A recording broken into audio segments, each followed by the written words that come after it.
Yo, yo, yo, good people, what's going on? What's going on?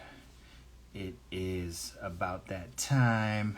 It is, I don't even know what the date is today. Hey, Adrian. Thanks for pulling up. Roses just be pulling up with so much love. Like, it's just crazy. So I appreciate y'all for showing up. I figured, Craig up in here. Rose is pulling up hard. Rose is pulling up hard. I love it. I love it. I love it. I love it. I love it. I love it. I love it. Yeah, I figured I'd start this just like a couple minutes early. Hopefully, y'all got something in your cup because, like it's going to be a really lit conversation tonight with Brother Will Shelton. Will is just, y'all just ain't ready. Needless to say. Am I doing this on the right account? Yeah, I'm doing this on the right account. Sometimes I gotta check. Sometimes, I'll start. Brother Sean, Carlos rolling up. Y'all gotta check Carlos's avatar. Carlos's avatar is like from his modeling days. Like that shit is sick. But yeah, so hopefully y'all had a good day. Hopefully all of y'all had a good day, or been having a good week. Better yet, it's been a long week, needless to say, for all of us. So hopefully all of y'all are staying safe. I see Brother DK pulling up. Yeah, Rose is in the building. Even if it's just us, I really don't care. But I think it's going to be a really great conversation with Brother Will, because I had a pre-call with him yesterday, and the stuff that this brother's into, man, is gonna blow y'all mind. Even like his backstory is gonna blow y'all mind. This is 100% what we're about in regards to the Roses, and just like the quality people that we bring through, but also just like the realness in the people we bring through. So I can't wait to tap Brother Will when he pulls up today. I mean, in a couple minutes per se. So hopefully y'all got something nice and hopefully cold in your cup. I got my Iron Man today, so I'm not really being that fancy with what's in my cup. Got Muhammad pulling up, Sister Jen pulling up.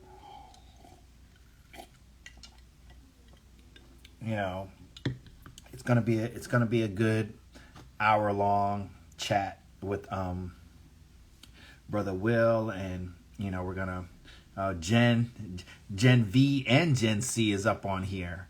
That's good to see. Up and here's Brother Will. Let me tap him in. Where is he? Brother Will. Wait, I just saw him. I just saw Brother Will. Oh, there he goes. Yep. Is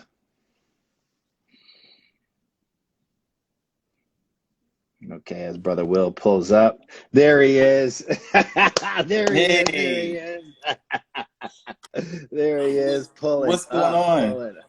Man, look, man, you're just trying to make it through the day. So good to see your face, my brother. Oh, So you good to too, see your man. face. We got the roses piling in slowly but surely. Got Brother Dre. We got a bunch of good people. Of the. I mean, it's not going to be the whole 170 strong, but it's definitely going to be ones that definitely want to hear all about you and everything, my brother. I was just telling them just before you came on, I was like, man, y'all got to hear the backstory of this dude, man. The backstory is so strong, and you're behind so many things that we love about the culture and everything like that. So it's just gonna be so fire. What I mean? I just can't wait to kick this off with you right now. So first and foremost, welcome, Brother Will. Thank you for And having me. I thank you in advance for spending this time with me and the Roses. These are our Sunnyside chats. We have these all year round. Mm-hmm. Well, we started them last summer, and ever since last summer, like we've been trying to have them as often as possible. But Mm-hmm. we definitely want to make sure that all the guests that we have are really quality people that are for the people and are for the culture, and can help us with our three pillars of 100 Roses from Concrete, in which we connect, collaborate, and grow. So you're definitely you're all three. So you're all three. uh, So you're about that connection, that collaboration, and definitely that growth. So just to get started, Brother Will, can you just like give me your origin story, like where you started and like the middle and like where you are right now? yeah. Okay, cool. Yeah. I'll give you like the backstory of the backstory, you know? Yeah. Give us You the know? origin story. Before you had superpowers, before you were benching Yeah. 600. Like, we're And going to get into that too. Like, but this was okay. I'm gonna tell you before I started punching above my weight class where I was at, okay. So basically, I mean, I got married really young at 22 years old. I worked at a factory where they actually made.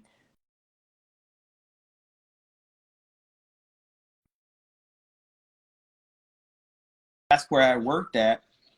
And they started having layoffs over there, and I was taking some college classes. I just had a daughter at the time, so I was like, man, what am I going to do here? So I started thinking about starting my own business or going into the medical field.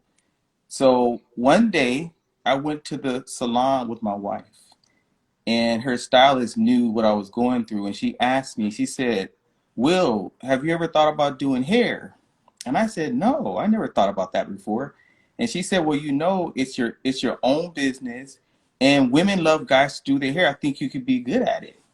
So you know what happened? I started thinking about it, and within about 3 months, I just decided to enroll in school for hair as a cosmetologist. And I had never done hair before. So what I did is I said, you know what, I'm gonna take this on as if my life depends on it, because the life that I want does depend on it.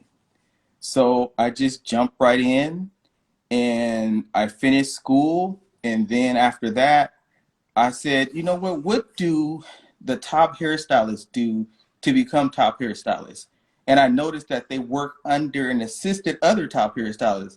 So I went straight to Beverly Hills, and I worked at this black salon in the 90s. And this salon, you never knew who was going to walk in. Diane Carroll, Martin Lawrence, his wife, In Vogue. I mean, it was like all top-notch black stylists, and I got trained there. So after that, I decided to open my own shop, and I had my own shop that was closer to my house for like 10 years. So in that, I started to have this epiphany, because every time people would come in to get their hair done, they would say to me, what album is that playing? I'm going to go buy it. What movie would you recommend? They would even call me when they didn't have an appointment to ask me for a movie recommendation, because they So knew you I would was have into plug movies. before you would have plug. Yeah, exactly.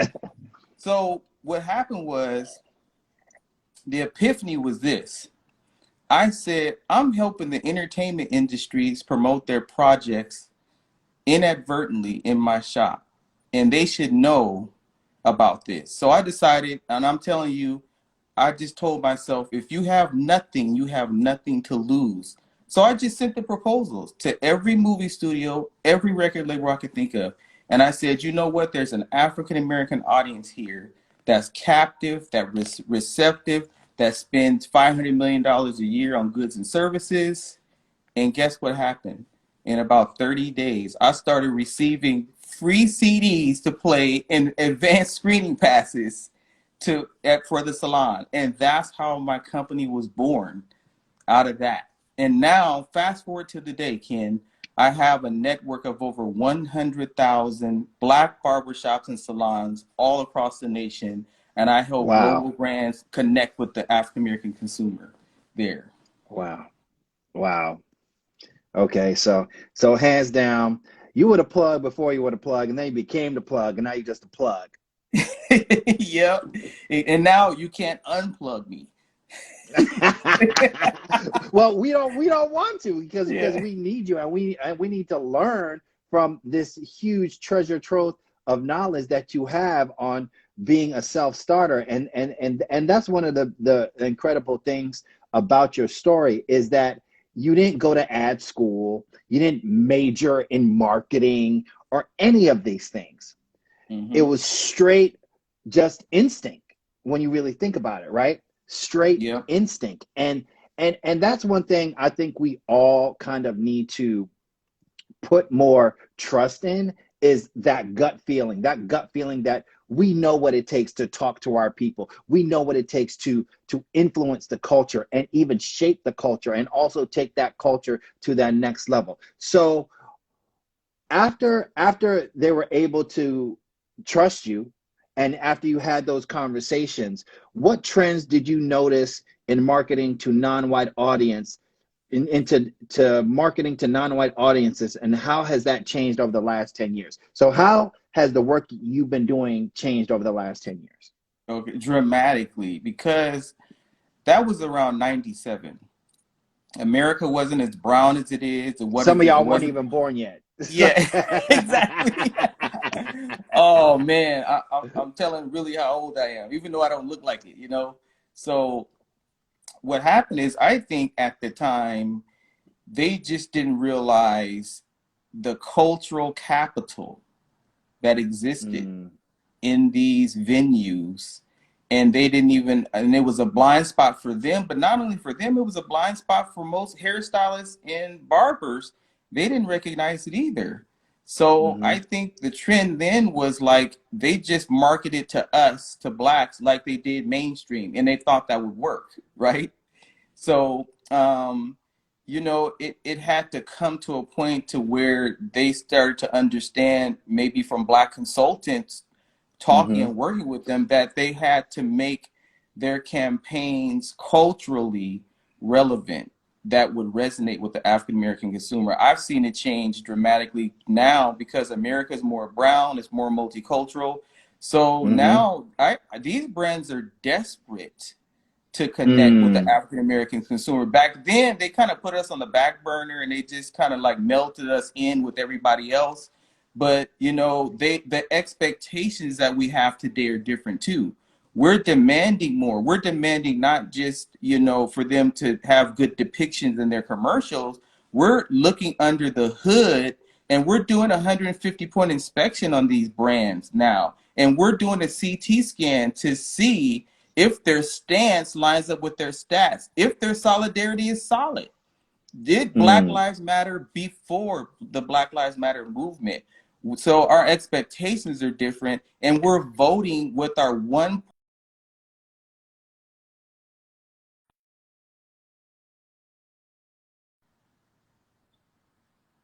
Keep going.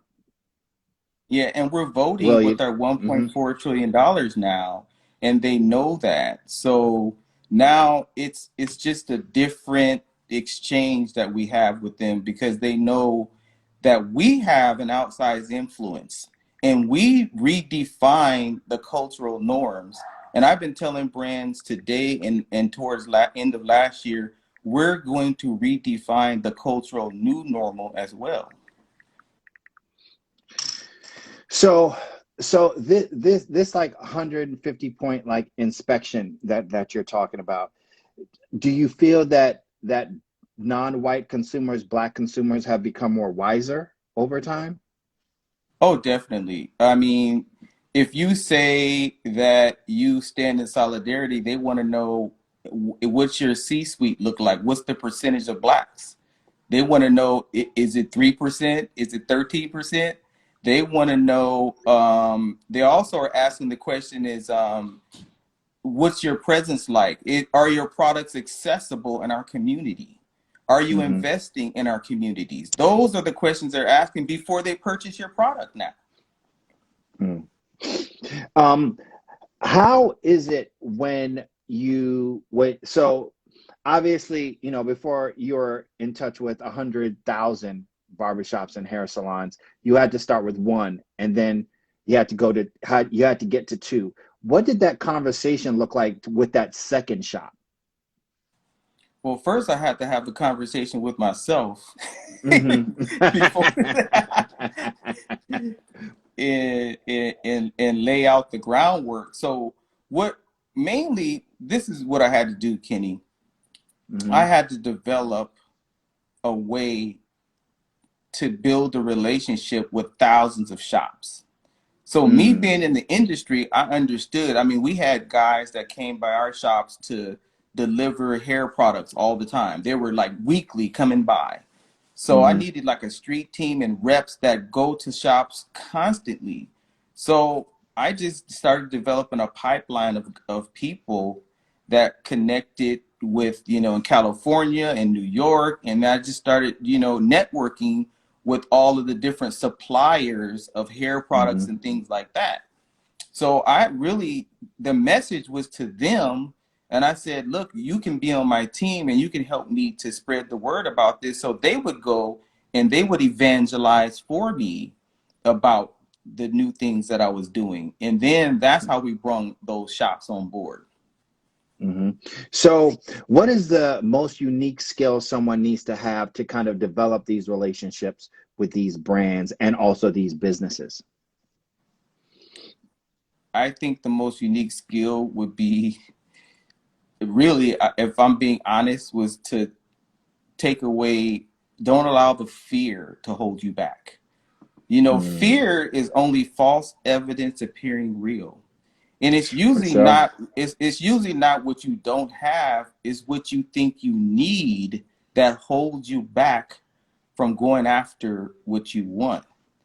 So I think the skill is more on the emotional side, dealing with your emotions, dealing with the anxiety of overcoming adversity. Because, you know, adversity, Kenny, introduces a person to themselves. And when you overcome adversity, you become what you overcome. Wow. And so I know that's pretty deep. You went down that one. You went down that one. One, we'll mark that one down. Keep going. So I think it's on really the emotional side of things in business. That's where people break down and they don't want to deal with the discomfort. The more you deal with discomfort, Kenny, the more you're going to grow. Sometimes discomfort even becomes your currency that takes you through all of the things that you bear in life. So I always tell people, go to the deep end of the pool, get off the shoreline. You're not going to get anything done there. So the skill has to be overcoming adversity.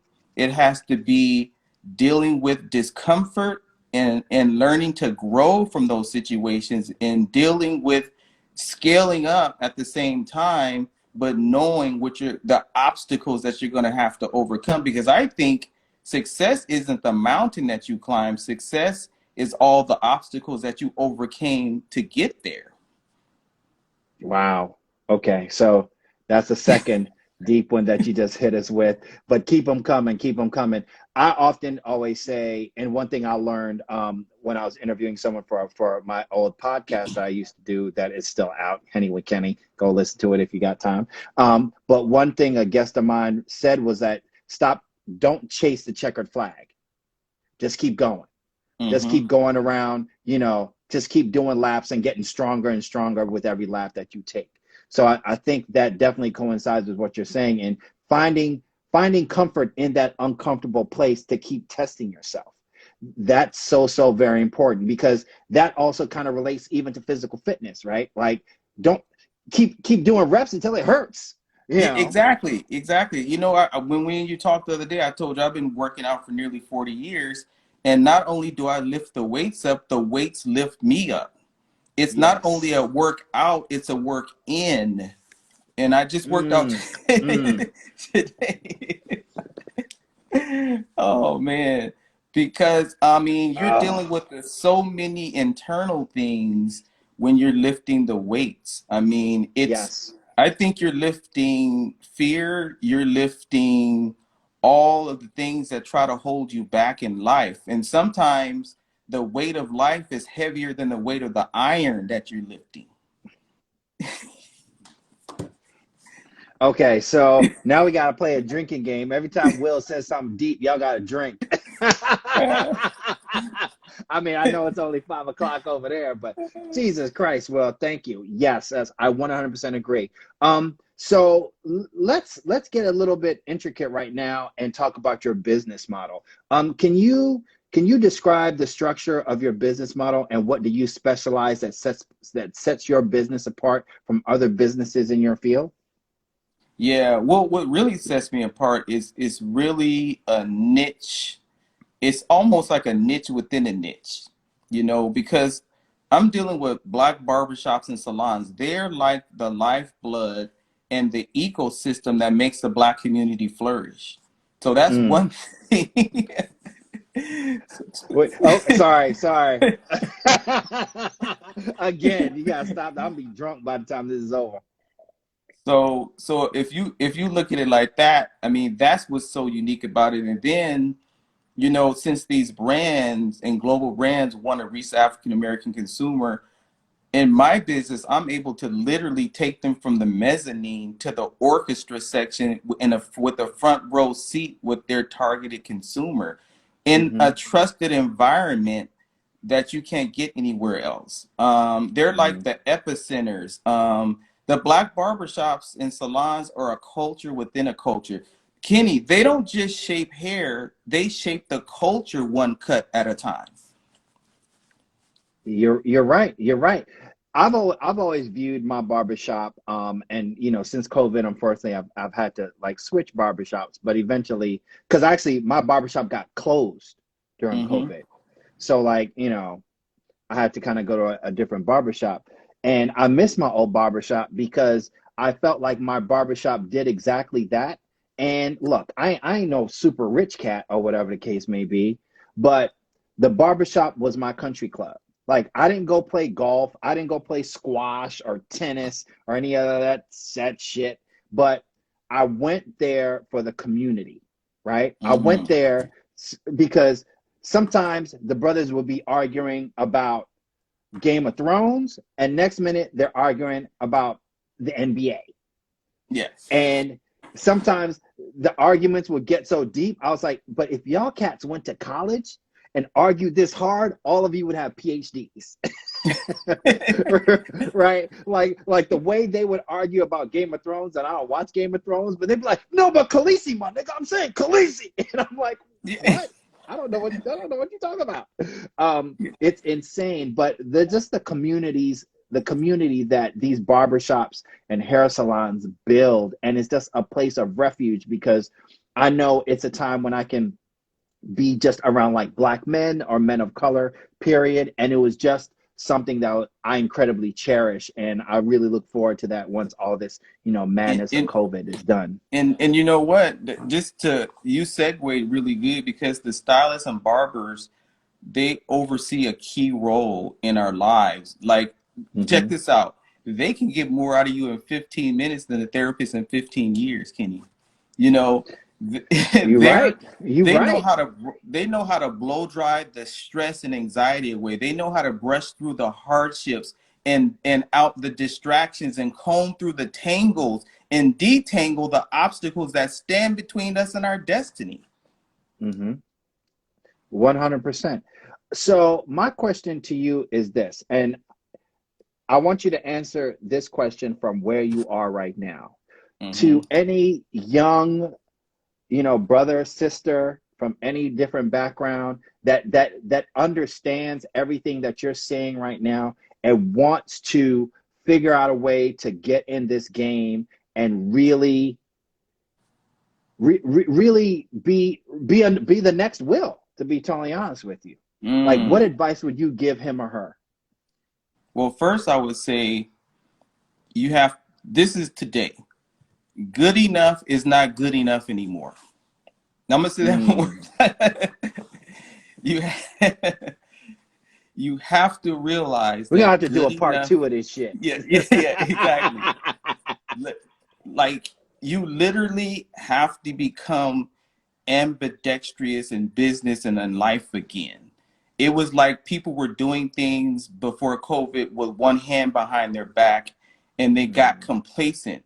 And that's not going to work anymore. You know, we've quickly gone from brick and mortar to click and order now. From brick and mortar to click and order. That's what's going on here. But listen, Keni, do you know that when COVID showed up, it showed us that we weren't prepared. Not only were we exposed to COVID, but COVID exposed the deficits that we had in our businesses and in our lives. So now I'm telling the young entrepreneurs now, it's time to step up your game and change the game. Use COVID as your ally. Why waste a good crisis, Keni? Why? Exactly. Exactly. Why waste a good crisis? I say that all the time. I was like, all this time that we're home, why are you wasting time just, just doing the basics when you could be, building yourself to be better, not to jack from what Joe Biden says, but building yourself to be better. So when all this is over, you're at a level people can't even catch up to. Yeah. And this is what I would also say to young entrepreneurs anywhere in this world: never limit your point of entry. If you have nothing to lose, you have nothing to lose. And it's when people limit their beliefs that they fall short, because it's really not the technique you have, it's what you believe about the technique that you have. Keni, I heard somebody say this one time. They said that the easiest thing in the world for them to do was to make $1 million. But the hardest thing for them to do was to believe that they can make $1 million. It's your belief, young people. That's what it is. Wow. That, whew. Yeah, I just gotta let that one sit. So, so in doing the work that you're doing right now, which is absolutely incredible, what challenges have you faced like since COVID, and how have you overcome them? Well, since COVID, really, for me, it was really about shifting my mindset, finding solutions, because this is what was going on. We all felt like our equilibrium was off. We all were in the same valley of suffering. The sand was shifting underneath all of us at the same time. We felt like we lost our structure. So this is what happened. I started to restructure my mind, restructure my business, restructure different things around me, so that when it was time to come back, that was the opportunity in the crisis. So now is when I had to really become more nimble, more agile, throw out the old playbook because it doesn't work anymore. And you just have to like reposition yourself, because you know what happened is, if you don't position yourself, you're going to get positioned. So for me, that's what it was. Cool. So in aligning your messaging to these hair salons obviously across the country, they're not all in California, but I'm sure probably though. I went to Chuck's barbershop in Inglewood once, so shout out to Chuck's barbershop out there. Hopefully, that's one of your spots out there, but they lined me up real quick a couple years ago. Shout out to Chuck's barbershop. How do they, what instructions do you give them in regards to getting the message out about the things that you're promoting? Well, what I usually do is, within this network, if it's something I'm doing, like right now, I think I might have told you about it. I'm currently a consultant with Amazon for the Coming to America movie. You told me. Yeah, they know now, but I knew. Yeah. Coming to America Part 2, motherfuckers, coming out next month. So basically, I'll give you an example. A movie like that came out. Well, first of all, because of COVID, Paramount Pictures had the movie first. Movie studios, movie theaters were closed. So they sold it to Amazon. Then Amazon got it. And then Amazon hired me as a consultant. And so what I had to do was, we had to go heavier with social media campaigns this time, because, the salons weren't as open as they were. It wasn't as many people. But the thing about Shop, I told them this: you you can rearrange the chairs, but you can't rearrange the experience at the shop, right? So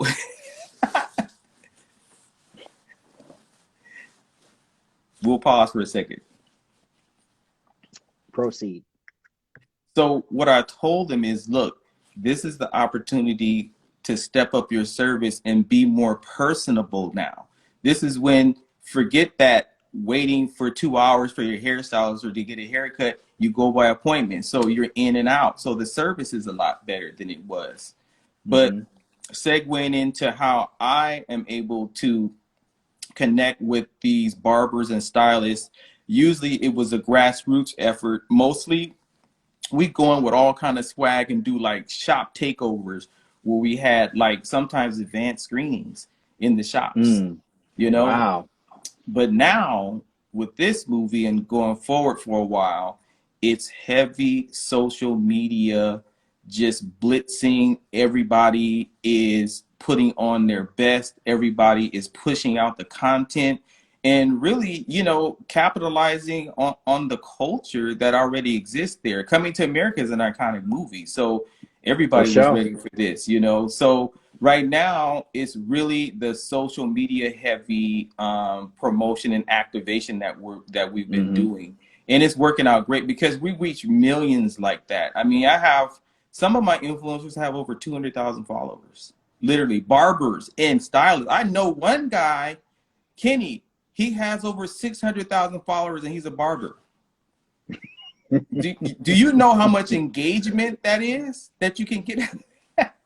So I can imagine the amount of engagement, but I don't want to ask him for a shape up because I'm sure he's charging crazy prices. He probably is, you know. So it's kind of like I was already doing social media activations before COVID, but it's just kind of like positioned us to do even more heavy on that right now. And you know, I've curated a list of the best shops and the best shop owners, because think about it, they're the gatekeepers, they're the trailblazers. You're right. Look, Keni, some of them are better media planners than the ones that work at the corporations. Literally. Because you know why? Because they've always had to do more with less. And you can't shelter in creativity. You can't quarantine hustle. You can't do it. Okay. God damn. Okay. Okay. We're going to have to put that on a t-shirt. I see my branding guy, Derek, is on the call, and Jamar. You can't quarantine hustle. Next 100 Roses t-shirt. We're going to sign it with Will's name. Put that on a fucking t-shirt. So let's keep going. For sure.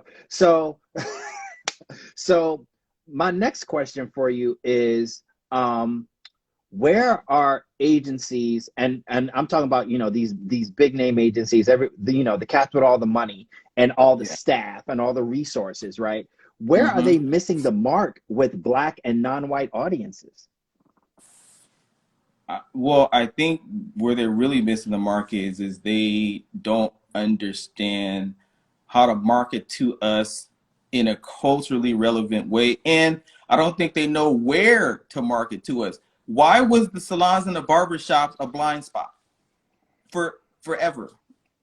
And still, even today, I've been doing this for 25 years, and it's still a blind spot for a lot of them. When I come to it with them, they're like, oh man, I didn't even know this existed.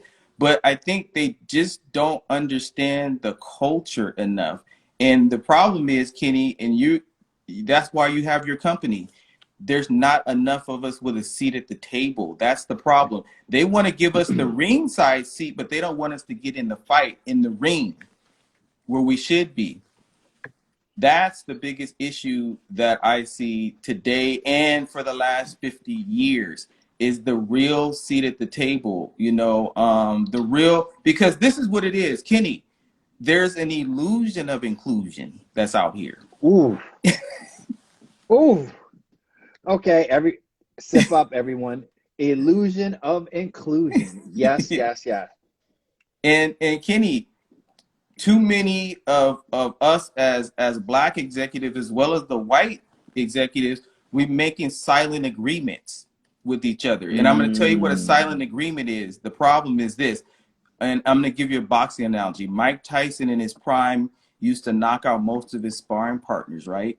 But every once in a while, he would get a guy that he couldn't knock out. So what would happen is he would start clinching and holding them. And his trainer told him, Mike, you got to stop that, because one day, because you're making a silent agreement, number one, and one day you're going to get a guy who's not going to sign the contract. And that's what happens to Black executives in corporate America. They usually find out the hard way that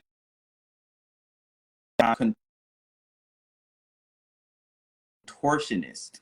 They feel like psychological contortionists twisting themselves in knots for the illusion of inclusion, and they feel like their hopes and dreams have been shoplifted from them. And this is what happens, Keni. Also, they don't stop fighting for those seats. They stop fighting with less intensity, and they start throwing "don't hit me" punches. And then what happens is you're just trying to survive, waiting for the conflict to be over. So the root of the problem, the deeper root of it, is we don't have the seat at the table to really navigate this thing and really market to us the way that we need to be marketed to.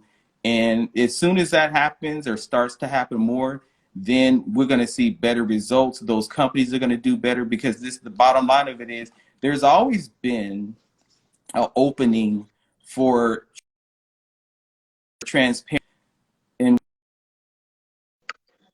once those brands step up to the plate and take occupancy, they're going to have nothing to lose and everything to gain. I 100%. I 100% agree. I 100% agree. And we talk about this like all the time within the group, whether it's private conversations I'm having with Roses one-on-one, or it's conversations I'm having with the Roses as a group, or it's conversations I'm having when I'm on, God knows which panel, whatever the case may be. When it comes to the table, I feel like that fear of the table is going to get smaller instead of the table is going to grow is always there. Because it's like, look, we bring so much to the table anyway. Yeah, we're not telling you to like scoot over and get tight. We're just asking you to make the table bigger. Then everybody eats. That's all what it is. That's what it's about. But that fear, as you said before, false expectations appearing real, it's real shit. When you think about it, it's so very real. And like, I don't know. I mean, that kind of fear is gonna outlive our lifetimes, I'm sure. But I truly believe with this younger generation coming behind us, like they know how to curate a table that's more inclusive, that's not an illusion, and that everyone is able to eat.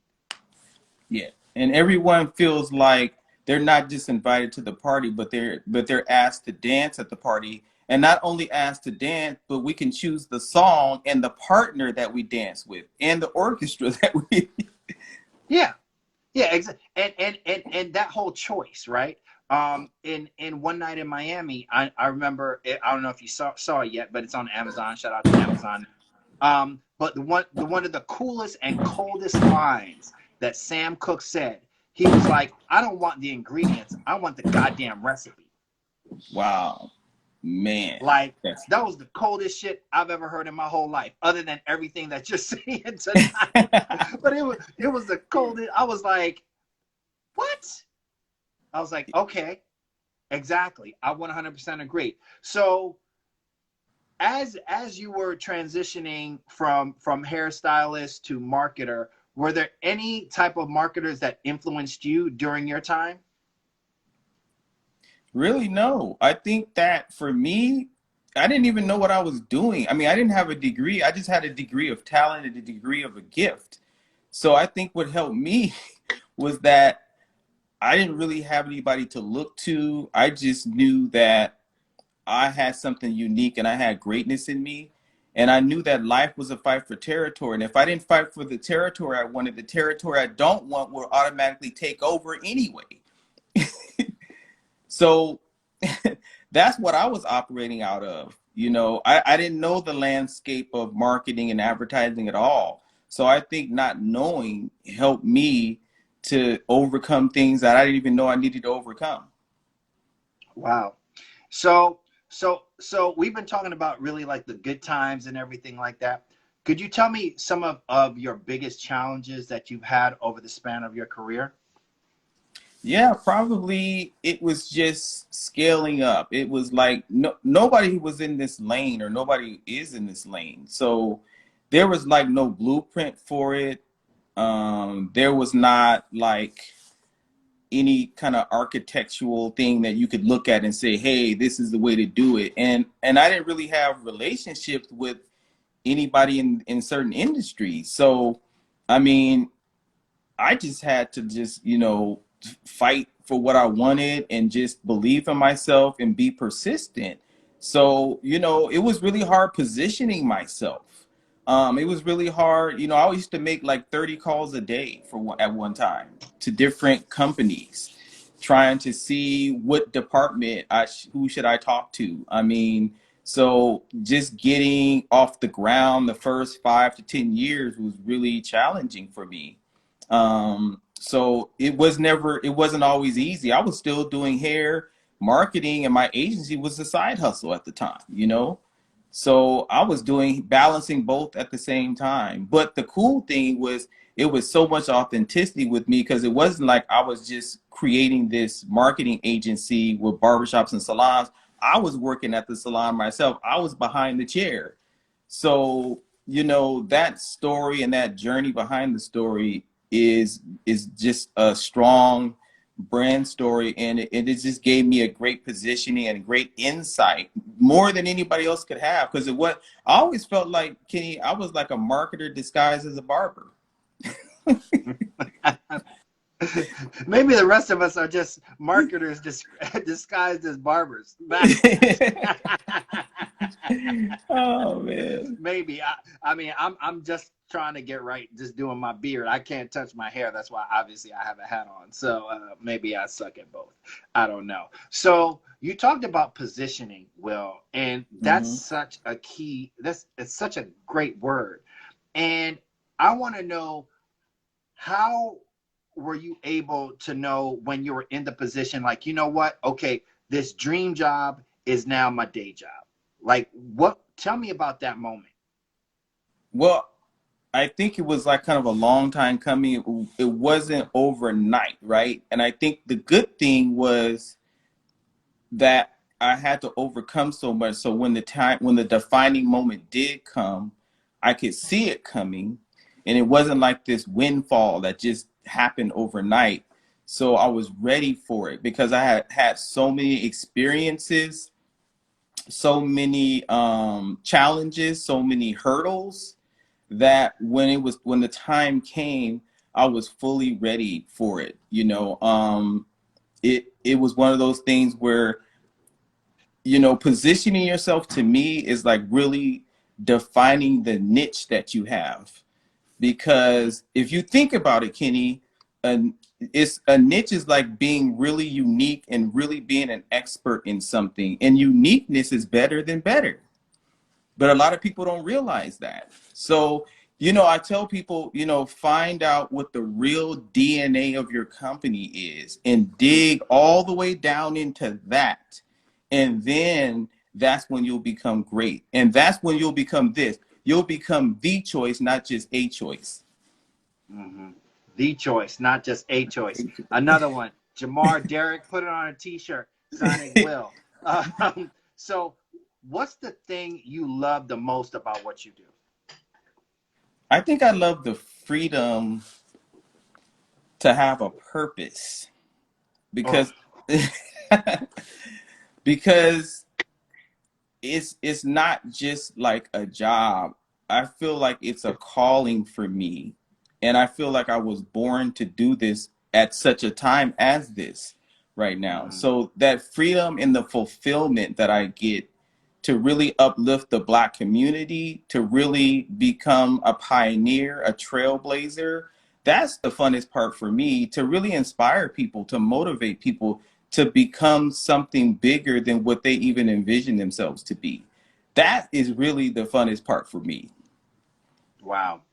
It's incredible to have that knowledge and to have that just overall knowledge. I can't even put it into words because I'm still blown away by it. But before I go any farther, because you and I obviously, you know, we've talked and everything like that, I want us to tell you I just want you to share with everyone some of the cool shit that you've done, because you're also a photographer. So tell us about some of the cool ass pics that you've taken. Yeah, I was telling Keni that also simultaneously as I started my marketing company and I'm in the salon, I started doing photography. And it was like one day I'm doing hair and the next day I'm on the red carpet. I was telling Keni, I'm one of the ones who started taking pictures of Beyonce when she was 17 years old when they were with Destiny's Child. When 50 Cent first came out with his album, Interscope Records called me to take the pictures behind the scenes. So I was with 50 Cent and the G Unit for like a whole summer in the trailer with them, taking pictures of them everywhere they went. I've taken pictures of everybody from Jennifer Hudson to Michael Jordan to Muhammad Ali. And even in my marketing career, I've worked on marketing for albums for Whitney Houston, LL Cool J, Tony Braxton, Charlie Wilson, everybody who you can think of. It's just been a really illustrious career that I'm grateful for. I know it's a blessing. And I just always leave room for God, because I know I do what I can do and God does what I can't do. So I just leave it like that. But yeah, I've been, you know, blessed to be behind the lens of some classic photography for like Vibe magazine and Jet magazine and all of those outlets. So what would you describe, Will, as your North Star? Like what leads you to continue creating, continue promoting, continuing to be innovative? Like, what's your North Star? Well, really, I just want to live a life that outlives me. I want to live full and die empty. Whoa, that was two in a row, Will. You can't do that. You can't drop two in a row like that, Will. You can't drop two in a row. Okay, you did anyway. All right, that's your. We're lucky to have you to even say that. Because the reason why I asked that, because I would say since December, like the word North Star has just been like ringing in my head, and I write it into speeches now, because like it's so important to have that as young entrepreneurs, as Black entrepreneurs, as women entrepreneurs, as people of color, as just people that are quote unquote other in the eyes of, you know, greedy America per se, right? Like it's so very important to have that North Star, because if not, like it's kind of, if not, it's like the blind leading the blind when you really think about it. You're right. You're right. You know, somebody told me, you don't get out of life what you want, you get out of life what you are. All right. Well, God damn it.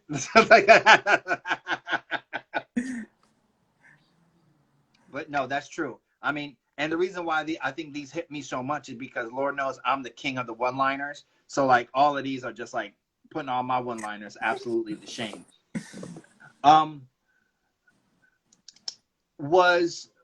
So how do you manage the relationship with all these like 100,000 different barbershops and salons? Like when you get a new project, like let's say Coming to America Part 2, like how are you able to like manage that across all your salons and barbershops? Or do you know, like, okay, I know this will hit really hard at Chuck's barbershop in Inglewood, or no, it'll hit really better maybe in Harlem? Like how do you kind of figure out like the strategy on which ones to attract to the different projects that you have? Well, usually it comes down to this. I talk to the client. I find out which markets they want to be in. Do you want to be in the top 10? Do you want to be in the top 15 or 20? So we decide, and I help them. I weigh in on that heavily, and I say, "Hey, look, man, you guys got to be in Atlanta. Atlanta's a strong market. You cannot leave them out. You got to be in Chicago." So I weigh in heavily on which markets that we choose because, you know, most of these shops are so dynamic. You got to be in there. So I help them select the top cities and markets we're going to be in. And then we talk about how many shops do you want to penetrate into? Do you want to be in 1,000 shops? Do you want to be in 500 shops? So then we narrow down to how many shops we go into in which markets, and it's kind of turnkey ready from there. Interesting. So what's like a lesson that you keep learning over and over again in the work that you do, and how does it propel you to continue to do this work? I think the lesson that I learned would be to always be accountable, because I think, Keni, that your accountability is more important than your ability. Yes, I agree.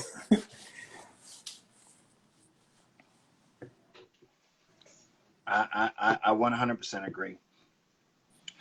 So what does the future of what you do look like? And are there other people that do what you do? Like it, or because I know in the beginning you said, like, you know, it was pretty much a lane that you created and you were in it by yourself. But maybe, you know, there was someone watching what you were doing the whole time. So what does the future look like for what you do? I think the future for what I do is pretty spectacular, I believe, because there's still no company, no brand that's taken this on, because there's a lot of variables to what I do. I'm very insulated. It's a very niche. It's a culture within a culture. You have to have the relationships. You can't just jump out here. I mean, I work with companies who have like a salon type of a spin to it, but they still usually go through me to use my network, you know? So at this point, no one has been willing to take it on. And I've played the long game. I'm 25 years deep into this, you know? And so, and then I think I'm like probably light years, generations ahead of, even if somebody started now and said, I want to do what Will does, I'm already 3 generations ahead of you, because I'm already on to the next thing, and I'm on to the next thing, and I've already been innovative, and I've already got other ideas. So I never worry about competition. I never worry about anybody else. I just look at what I do, and I just trust that, you know, that the quality of my decisions is going to determine the quality of my life and the quality of my business. You know? Yeah.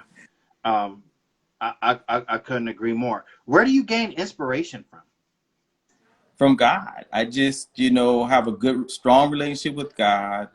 And I just kind of look, I have like mentorships from, like, sometimes I read books or listen to different podcasts like that. And, you know, I try to stay well read, and I try to not duplicate anybody. I get inspiration from people, but I remain authentic. I remain in my lane. I remain like this solo artist that does what he needs to do, you know, at the time. So that's pretty much, you know, my regimen, you know. And then I go out and work out every day, and then I just learn how to deal with things and learn how to heal from things, you know, and learn how to overcome.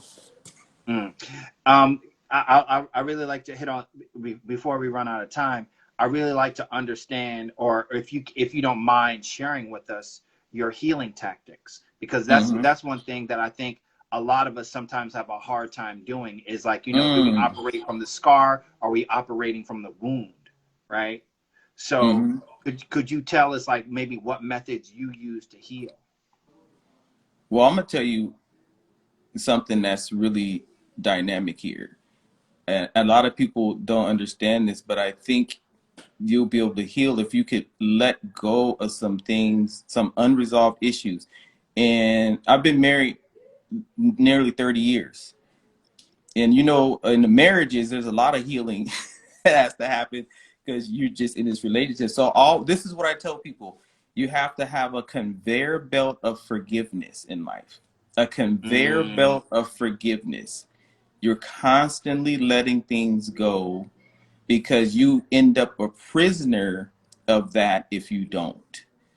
And that will stifle your progression in life. It'll spill over into your business, into other areas of your life. So I always say, just have a conveyor belt of forgiveness. That's the healing. Well, okay. All right. Will, brother Will, like, normally, you know, I have so much to say, but this Sunnyside chat, I think, has been my best Sunnyside chat ever. Not to say that the other ones were horrible. I think they were great too, but this is definitely putting us on a different plane. And I would personally, and on behalf of all the roses and all our gifts, our growth initiative fellows, would just like to thank you for putting us on a different plane, on a higher plane.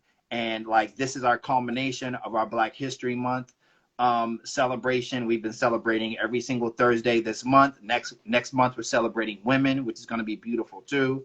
But like, this definitely puts us on another plane of just thinking and elevation, to be totally honest with you. Like, I feel high. Hopefully y'all feel high. Brother Will, we will be having you back because we need the power of will. We so need the power of will. And before you go, how can people find you? They can find me right here on Instagram. It's the letter M, Willpower with one L.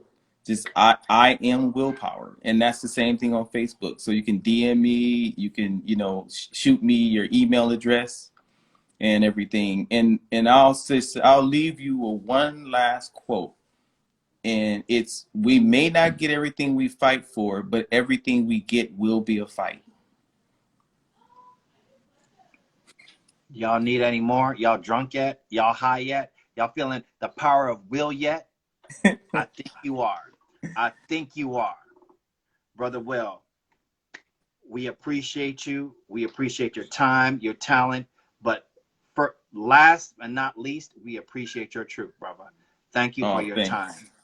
I will talk to you real soon because we need more power of will. I'm just gonna put that out there, team. We need more power of will. We need like injections of will. I don't know if you can put this into pills or something. Maybe we can roll it up. You know, you from Cali, you know what we do out there. Yeah. So like, we need the power of will to get us going. Brother, we thank you. We appreciate you. Your roses have been given. Thank you for being a part of this wonderful month, brother. And I will talk to you soon. To the roses, you already know what it is. Everybody take care. Talk to y'all real soon. Happy Black History Month. We out of here. Peace. All right. All right. Talk to you. Peace. We can talk again.